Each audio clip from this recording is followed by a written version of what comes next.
After my husband died, I found a snake. Soon it turned into a man, with the exact same face as my late husband, but he was even sweeter and more caring. Every day he called me wifey. Wifey. I thought heaven took pity on me, and brought him back, until one day, I accidentally found his journal. Every page was covered with the same words. Does he love me or this face? And on the final page, was a dried dark red stain. It does not matter. The real Huo Lingyun is gone anyway. Huo Lingyun and I grew up together. He loved me deeply, so deeply he wanted to keep me all to himself. I scolded him. Are you a puppy? Huo Lingyun did not deny it. He only buried his face against my neck. Baby, I love you to death. Even if I die, I will never let you go. I thought it was sweet talk, but then he really died. A cliff and a raging storm. A sudden landslide. Huo Lingyun mother pleaded with red eyes. Xiao Dui is not coming back. He will come back. He promised me. She cried, but I did not, because if I cried, it meant I accepted it. He is not dead. He promised me. Huo Lingyun always kept his word. I locked myself in my room, holding his old coat in the corner. All I could see was his face. When are you coming back? You said you would never let me go. Huo Lingyun, you broke your promise.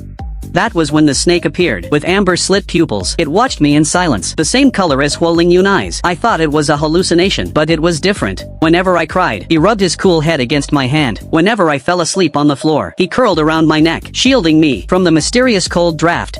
Then I came down with a fever, and completely lost consciousness. My dream was filled with white mist. Huo Lingyun stood inside it, reaching out to me. I reached back but missed him.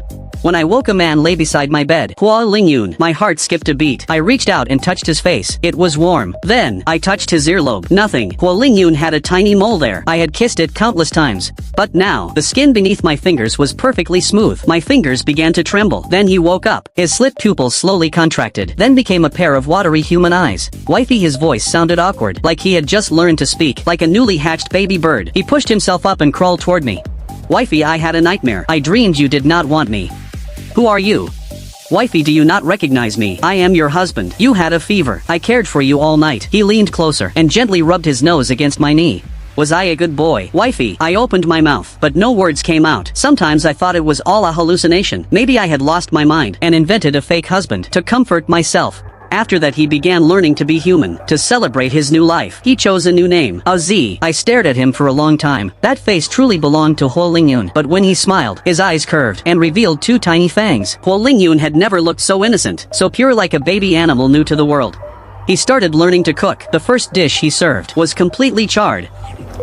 How is it? Edible. His eyes immediately lit up. Then, without warning, he wrapped himself around me. I pushed him away. He tilted his head, looking confused. Are you not happy? That is what couples do on TV. Do not copy that stuff. His eyes dropped, like a sad puppy caught in the rain. But then his eyes curved again. Then teach me. Wifey, teach me what to do to make you happy. My heart ached. For one brief moment, I thought maybe this was enough. Maybe I could accept being crazy and pretend he was Huo Lingyun. Maybe heaven returned him in a different form.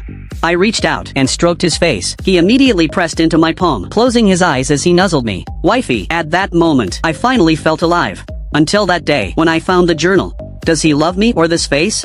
The same words covered every page, one line piled over another. Some strokes were deep enough to tear the paper. I turned the pages faster, my fingers beginning to shake. The second half was different. When he holds me, he calls Huo Lingyun name. If I had another face, would he never look at me again? No, he would not. He definitely would not. The writing on the next page became distorted, covered by a large dark red stain. It does not matter. The real Huo Lingyun is gone anyway. My entire body went cold. I did not know how I reached the living room. When I came to my senses, I was gripping a kitchen knife. Az was curled up watching TV. He had become obsessed with reality shows. Night after night, he copied the couples on screen. Wifey, he froze and tilted his head. His gaze moved from the blade to my face, with inhuman focus. Wifey, are you going to hurt me? You consumed him. Yeah, as he said it, his eyes curved, revealing those tiny pointed fangs. I consumed him, so I could take his form. Stop talking, I screamed and rushed at him, but he pressed my hand against his stomach. Wifey, I am pregnant. What did you say? He held my hand and pressed it firmly against his stomach. You want a child. I know. Whatever Huo Lingyun could not give you, I can give you. You have lost your mind. I have not. He lifted his face, his shining slit pupils fixed on me. I am a snake. Snakes can have any kind of baby. Do you want a boy or a girl? I can give you either one. He held my hand and slowly moved it over his stomach. You can get rid of me too. Just wait until the baby is born, okay? The knife hit the floor. I barely had the strength to stand. I stared at the face before me, the exact same face as Huo Lingyun, yet it belonged to a complete stranger.